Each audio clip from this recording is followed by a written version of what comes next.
En el año 2006, mientras cursaba el tercer grado de primaria, más o menos, recuerdo que mi maestra era la maestra Antonia de los Reyes, en paz descanse, excelente docente, pues nos encargó de tarea el llevar para compartir en clase alguna leyenda, algún relato de terror. Y pues algunos compañeros y yo acudimos a la biblioteca pública municipal. En ese entonces eran pocos los que en primera pues tenían alguna computadora y en segunda pues tenían acceso a internet. Nosotros llevamos leyendas clásicas, relatos icónicos dentro de la cultura latinoamericana, como podrían ser La Llorona, historias de brujas, el diablo y sus aventuras, fantasmas, espíritus chorraqueros, algo común pero que para esa edad o incluso hasta la fecha me atrevería a decir, pues siguen dando un poco de intriga, de misterio, de miedo. Sin embargo, durante el receso de ese día, algunas hojas con un aviso muy importante empezaron a circular en toda la escuela. Nuestros compañeros de sexto grado se habían encargado de advertirnos, de avisarnos de un peligro inminente que ocurría en ese entonces. Obviamente el hermano mayor protegiendo al hermano menor. Y pues a grandes rasgos lo que recuerdo de este aviso tan importante nos decía o nos relataba que las autoridades del estado estaban buscando sin descanso a un sujeto muy peligroso. Ya se había infiltrado en 3 escuelas del estado. Se había disfrazado de enfermero o de médico, algo así,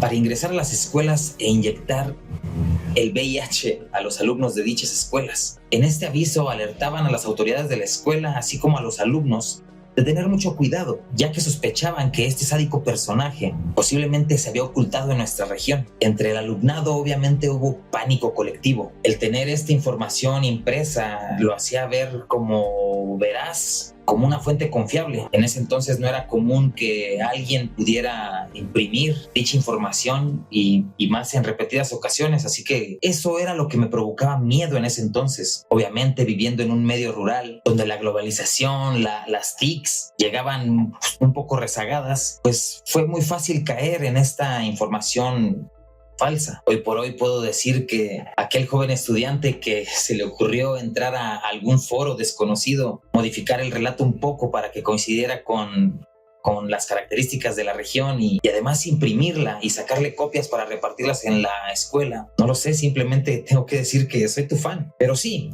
hoy quizá no me asusten estas cosas. O bueno, antes de entrar en pánico, posiblemente pues busque más fuentes de información, no por miedo, más bien pues para corroborar. En palabras simples, cuando era niño, me daban miedo cosas que hoy considero inofensivas. No sé, un duende, una muñeca de porcelana, cosas mitológicas de cierto modo. Y hoy, con 26 años, me provoca temor aquello que me pueda hacer daño o aquellas cosas o situaciones que me puedan poner en riesgo. No sé, tal vez el incremento de conflictos armados en una zona que hace meses se consideraba pacífica o tranquila, agregándole la angustia de ver cómo el Estado no solo maquilla, sino que oculta información solo para no generar mala imagen a nuestra marca ciudad. Eso sinceramente me asusta, me da miedo. Hoy vengo a hablarte un poco sobre el miedo. Consultemos el diccionario. Miedo, angustia por un riesgo o daño real o imaginario. Recelo o aprensión que alguien tiene de que le suceda algo contrario a lo que desea. Sinónimos: temor, pavor, pánico, terror, horror, culo. Podemos comprender que el miedo sería como este estado de alerta, un estado de alerta ante cualquier riesgo. ¿Pero qué riesgo? No sé, pero hay que estar alertas. A ver, dicho de este modo, tal vez suene un poco ridículo, pero entremos un poco en contexto. ¿Recuerdan en el primer episodio sobre la realidad, donde Aristóteles nos exponía que el hombre es un ser social por naturaleza? No quiero decir que esto es incorrecto, pero de cierto modo lo es. Pero tenemos que analizarlo más a profundidad, ya que decir que los procesos sociales son procesos naturales, pues es bastante complejo. El construir relaciones sociales o hacer acuerdos, dictar normas de convivencia social, es un proceso más antinatural, ya que por naturaleza misma el ser humano solamente es un mamífero más. Es el razonamiento la característica que lo hace único. Así que podríamos preguntarnos, ¿qué tan natural es vivir en sociedad? Hoy en día pasa tan desapercibido que podríamos decir que sí, es un proceso natural, pero a profundidad pues no es tan simple como eso. Thomas Hobbes dice que el hombre es el lobo del hombre.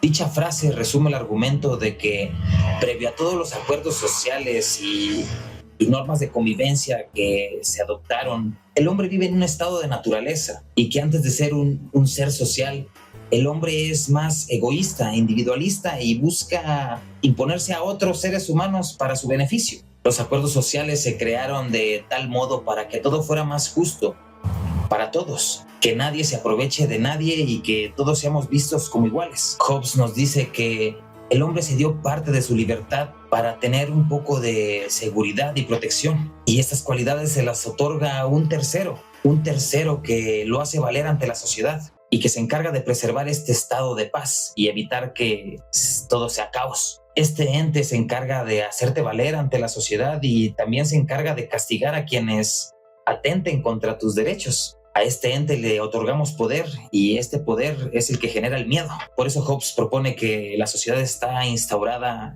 por el temor. En una sociedad utópica y romantizada, pues no habría por qué temerle al Estado, ya que este ente es justo y si tú eres inocente no habría por qué temer.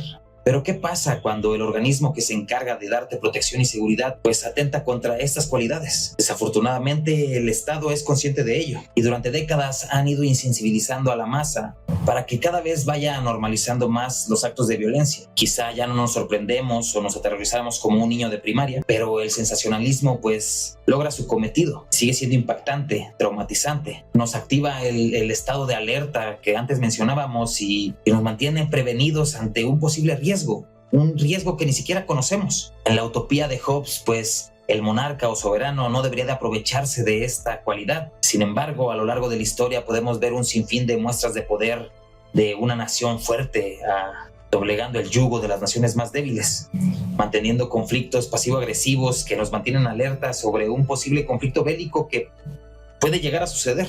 Esto se puede dar a nivel externo o interno. Podemos ver un estado de poca transparencia que, si bien no digo que hagan las cosas mal, podemos ver que muy pocas personas se toman el tiempo de explicarte qué es lo que sucede en tu proceso, lo que nos da incertidumbre, un miedo que es generado por el desconocimiento, una incertidumbre de no saber qué es lo que realmente está pasando. Y sí, muchos podrían decir, es la cultura del mexicano. Y en parte sí, es la cultura del mexicano, pero es una cultura que se nos es impuesta. Porque sí, a pesar de que el mismo Estado rota y quita y pone diputados y senadores, pues el miedo sigue presente. Un miedo de no saber qué es lo que va a pasar con nuestro país. Miedo por no saber quién realmente nos gobierna. Si el Estado o los grupos delictivos. Ese miedo que me hace sentir indefenso como un niño de tercero de primaria.